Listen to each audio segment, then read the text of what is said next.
That's it. Simple. That's it. John Duncan walked up to Dominique Williams, put a gun in his face, and pulled the trigger. There's no argument, there's no fight, there's no struggle. He walked up and said, "Judge, you think this is a game?" Ha! Boom. That's what you get. And he ran off. From the video itself, what you see is a murder. That simple. He walked up to him and he shot him.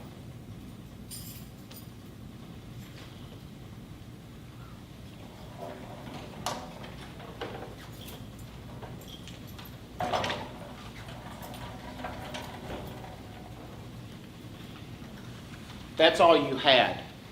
If you saw this at your home, if you saw this on television, if you saw this from a newscast, you would look at that and you would say, he just walked up to him and shot him. It's murder. The legal definition in South Carolina of murder is the unlawful killing of another with malice aforethought. That's the full definition. The judge will tell you that at the end of this case and after I get through talking and after the defense gets through talking. The unlawful killing of another with malice aforethought. That's the legal definition. What's the factual one? What are all the cases, all the information that you've heard, all the evidence that you've heard? If you summarize that and put it all together, what would be your factual definition of murder in this case? Well, ironically, it comes not from me. It doesn't come from Dominique Williams' friends. It doesn't come from the witnesses that were his friends that were with Dom when the shooting took place. It comes from Dontarius Say. And let's talk about who Dontarius Say was. Dontarius Say was the guy that came in here and testified he is, and testified to the fact that he's John Duncan's friend. Dontarius Say is who John Duncan's mother told you is who he hangs out with all the time. And certainly on that Sunday, it's who he spent his entire day with.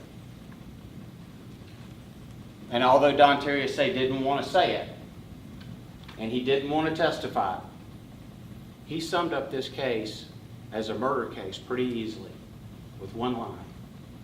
He did what he said he was going to do.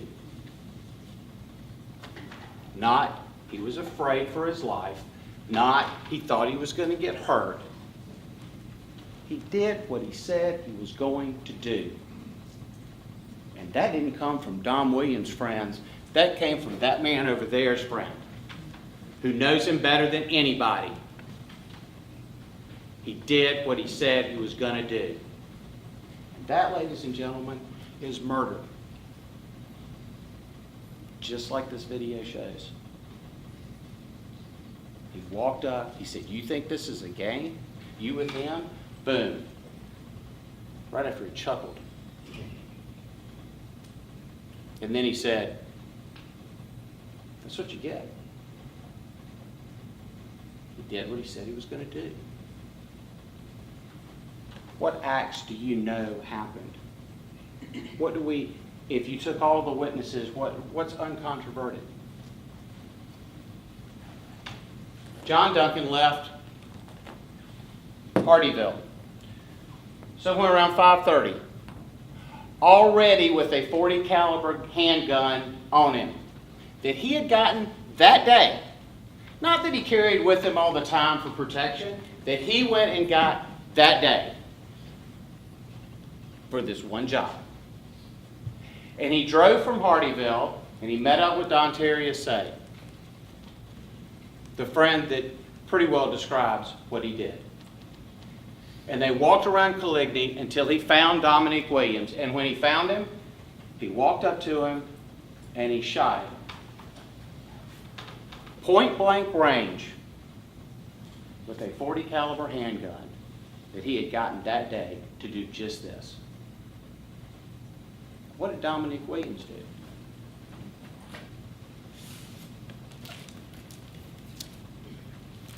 Anybody see a gun in any of these pictures?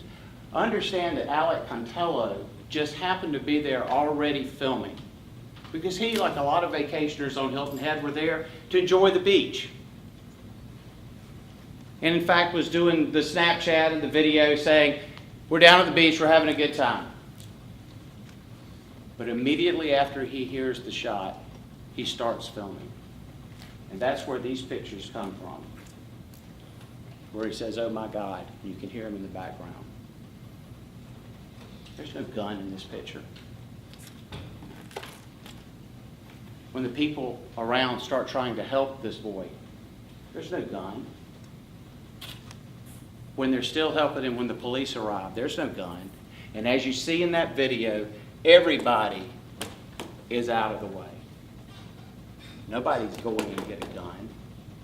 Not Devon Williams, not Justin Morrow. They're over here.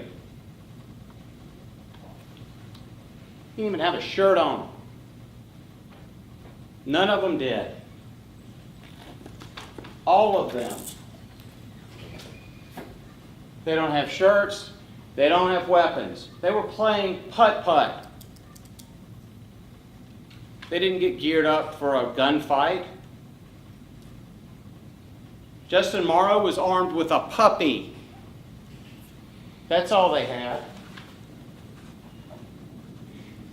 The act alone, the video and the acts alone, which everyone admits to, everyone agrees to, nobody argues. That's murder. But that's not everything you heard. Because it's not just about those acts. It's about what John Duncan said and what he did surrounding those acts. At the time of the shooting, according to Alec Contello, who by the way is from Syracuse, New York, doesn't know a soul, hasn't talked to any of these people, has no connection whatsoever. Said he hears the shot, he turns around and the shooter says, that's what you get. The exact same language that Justin Morrow used. How did that happen? Unless it was true. How would a guy from Syracuse, New York, who had to fly back down here to testify, know what to say if it wasn't the truth? And ladies and gentlemen, that's what you get, is not fear. It's affirmation. It's saying, I did what I said I was going to do, and that's what you get. And that's right at the shooting. Right before the shooting, Devon Williams says he chuckled. And then he heard the bam. Right before that, Justin Morrow and Devon Williams both said the same thing. He walked up and he said, you think this is a game?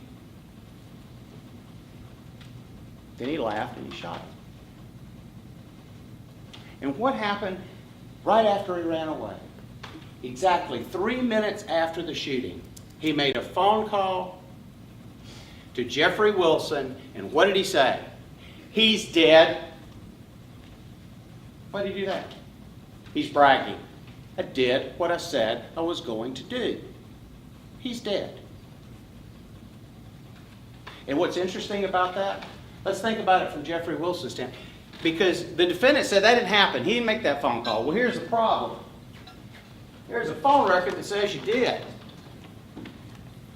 The lady from Florida and from Verizon produces this. And that phone record said you made a phone call. And Jeffrey Wilson said, he said he's dead. And if you want to think about how in the world Jeffrey Wilson could have made that up, it happened 3 minutes after he died. How would Jeffrey Wilson know when he died? It's on this timestamp, but Jeffrey Wilson didn't see that. He's on the telephone right afterwards because he needed to tell somebody he did what he said he was going to do. What did he do prior to that? When he got down to Caligny, he called Cedric Knighton. Phone records back that up too. And what did he say to Cedric Knighton? Where's Dominique? He was looking for him. And he reasoned for Cedric Knighton to make that up? He's looking for him. That's not somebody that's afraid of somebody. That's somebody that's looking for him. And if there's any question about that, what's the next thing he says? I got that thing for him. And interestingly, he did. Then he makes a call to Jeffrey Wilson. I'm looking for Dom. Where is he? And then what does he say to Jeffrey Wilson? I got a 40 for him. If you have any questions about whether or not that's true, how would Jeffrey Wilson on a telephone call know that he had a 40 for him unless the guy who loaded the gun told him that?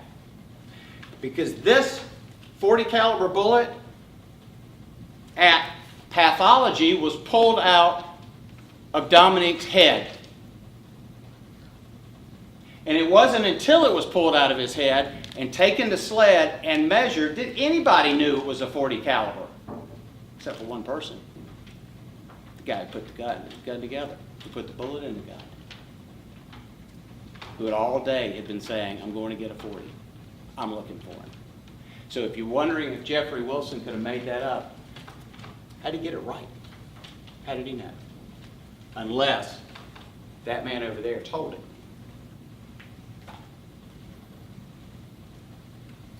The day before, right after the fight, right after the fist fight, or whatever you want to call that, two people that are pretty much the same size and the same grade that he says he was afraid of. And right after the fight, when although John Duncan tells you he thought he won the fight, nobody else did, because at least two witnesses said, I don't know that anybody won the fight. But at the end of the day, John Duncan didn't walk away with either his stuff or his money. And what did he say? What did he say to Justin Moreau right after the fight? If I don't get my stuff back, if I don't get my money back, he's going to get shot. I want my stuff back and I want my money back. Same thing he said in the courtroom on the witness stand. If I needed to get my stuff or my money. And then what was the next thing he said? To Pug Robinson. Totally separate. What did he say to Pug Robinson? If I get my stuff back, I'm going to go get a strap. Pug said, well, he understood the strap to be the gun. But here's what's very interesting about that. A strap. The exact same language that John Duncan used in his own Facebook post. State's Exhibit 38. There's John Duncan. That's his Facebook post. What does he say on the day of the fight, right after the fight, at 5:30? Excuse me, 5:21 to be exact. To K. Gliz Primus, somebody he described as his homeboy. He sends him a post on Facebook that says, yo, let me hold that 40 just for the day, so I can catch a body. He's asking for a 40 caliber there. And 9 minutes later, he sends another one to Jaquez Gatson, another friend, totally different. Let me hold a strap so I can do something. Let me hold a strap. The same language right after that Pug Robinson said he used when he said, I'm going to get a gun and I'm going to shoot Dominique if he doesn't give me my stuff back and he doesn't give me my money. And then what's the last thing he said? 10 minutes later, someone tried to jug me, and he's going to get it when I see him. It's his post. It's what he sent. And by the way, somebody tried to jug me. I asked him what that meant, and what did he say? It's when somebody gets your stuff and drives off with it. It's pretty exact, isn't it? It's pretty exact what Dominique did to him. He took his dope and he drove off with it.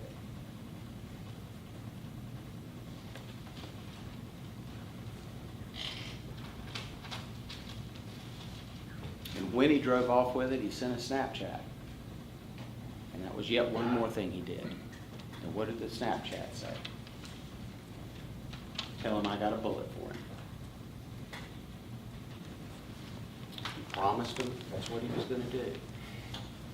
And interestingly, every time they didn't take him seriously, it probably made him madder. But he said, this is what I'm going to do. And then he did what he said he was going to do. And that, ladies and gentlemen, is murder. Now, the defense is going to ask you to consider that what John Duncan did, he did as self-defense. And there are three elements to self-defense. Number one, that he was without fault in bringing on the difficulty. The difficulty, by the way, is when John Duncan drove from Hardyville with a gun that he had already gotten that day and walks up to Dominique Williams, puts it in his face, and pulls the trigger. That's the trouble. And in order for him to get self-defense, he needs to be not at fault causing that. And in fact, he did it all. Number two, a defendant claiming self-defense has to not only not be without fault, but also in fear of imminent death. He had to be afraid of Dom Williams, the same guy he had a fist fight with that you saw on the video the day before. He had to be afraid of him. And he had to be afraid that he was reaching in his pocket and pulling out a gun. Well, let's first talk about the timing of that, because he talked about this on the thing. He told you when he supposedly started having this conversation with Justin, where he confronted him, is the word he used. And by the way, how did he get there? By the time he got there, as Dontaria Say described, he was speed walking to it. Once he found Dominique Williams, after he had been calling people and asking, where is he? Once he found him, what did he do?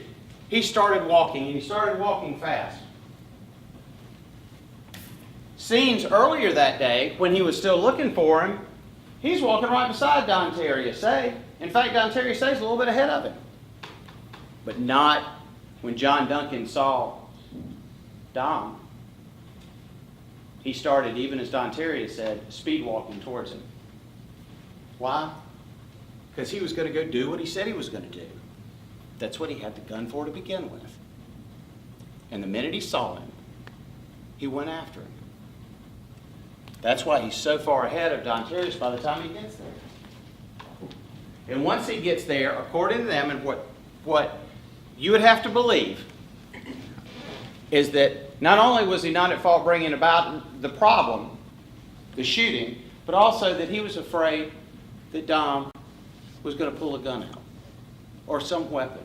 He had to be in fear of his own death, or at least serious bodily injury. And he had to develop that fear, according to him, in 2 seconds. Because that's how long it took to have this conversation where he confronted Justin. Why did you let your homeboy rob me? And then Dom had the time to say, what do you mean by that? You know what the deal is.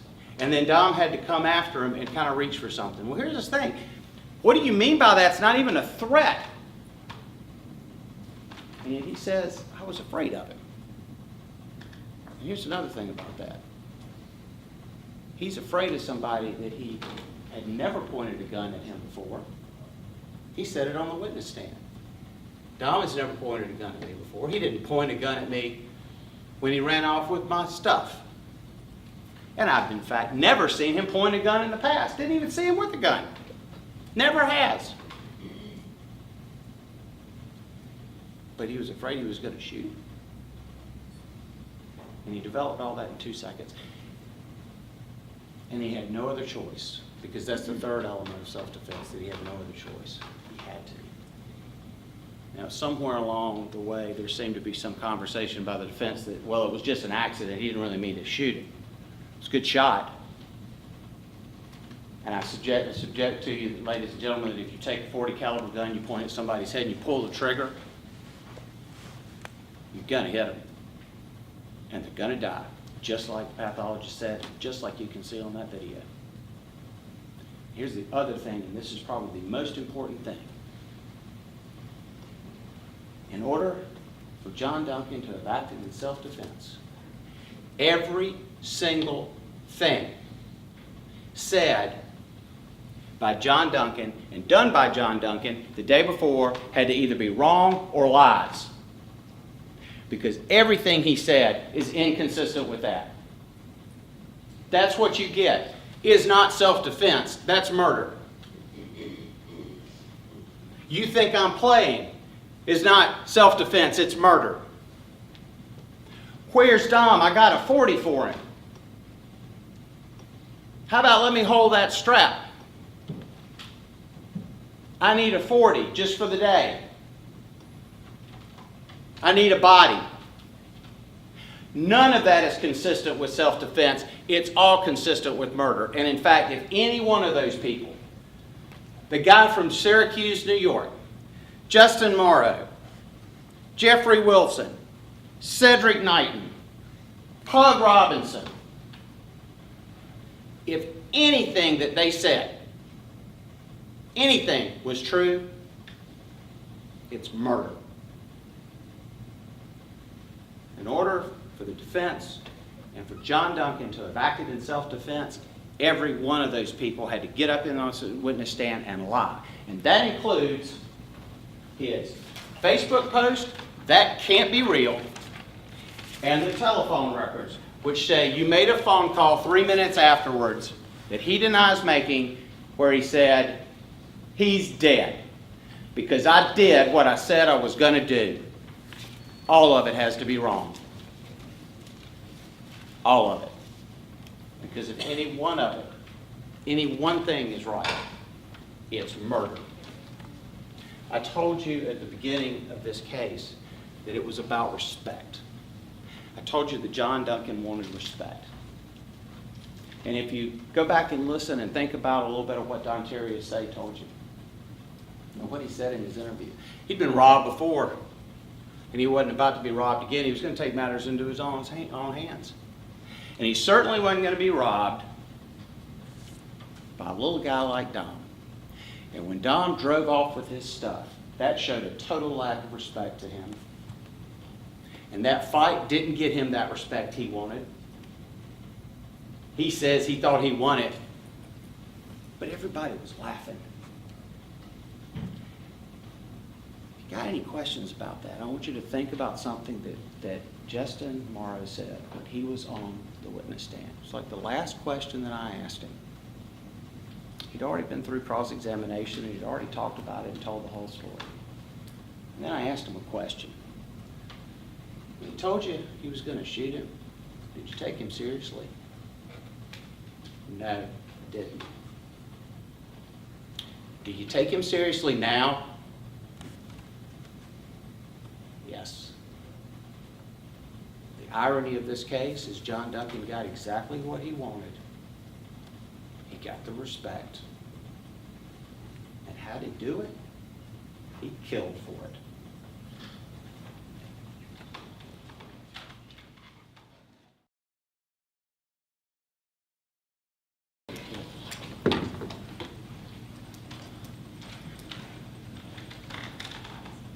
Defense said he's afraid.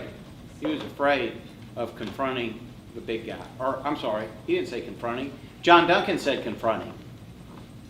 The defense attorney said is he was afraid of the big guys. As he's walking across this screen, does he look like he's afraid? Does he look like he's walking towards something that he's afraid of? He's left Don Terry say. He's heading directly to what the defense wants you to believe is something he's afraid of. But that's not what John Duncan said. John Duncan got up on the witness stand and said, I confronted Justin. And by the way, he didn't shoot the big guy.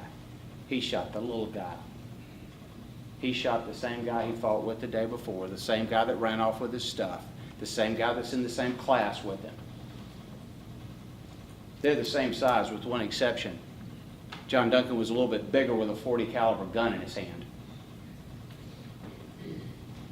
And then there's this vision thing. He couldn't see very well. He couldn't see Dominique, who apparently was behind a tree and came around. I thought he said he saw Dominique reach and grab something. Which is it? You can't see very well? Or you saw him grab something? Which is it? I didn't mean to shoot him, but if I did, it was self-defense. See, the truth doesn't come that way. It's not multiple choice. It's not pick one. The truth doesn't come that way. I told you at the very beginning that I would come back here and ask you one thing and one thing only, and that's to tell the truth. If I haven't proven to you this case beyond a reasonable doubt, your job is to find him not guilty. If I haven't proven to you that he murdered him on July the 19th, 2015, you come back here and find him not guilty. But after you consider everything that you've seen and everything that you've heard, all of which would have to be absolute lies by everyone that came and testified, I'm going to ask you to come back here and tell us the truth that John Duncan murdered Dominique Williams. Thank you. Thank you, Solicitor. Please. Now, Madam Clerk, will you please publish? The state of South Carolina versus John Ira Duncan, indictment number 2016 GS 0702133. We, the jury, unanimously find the defendant, John Ira Duncan, guilty.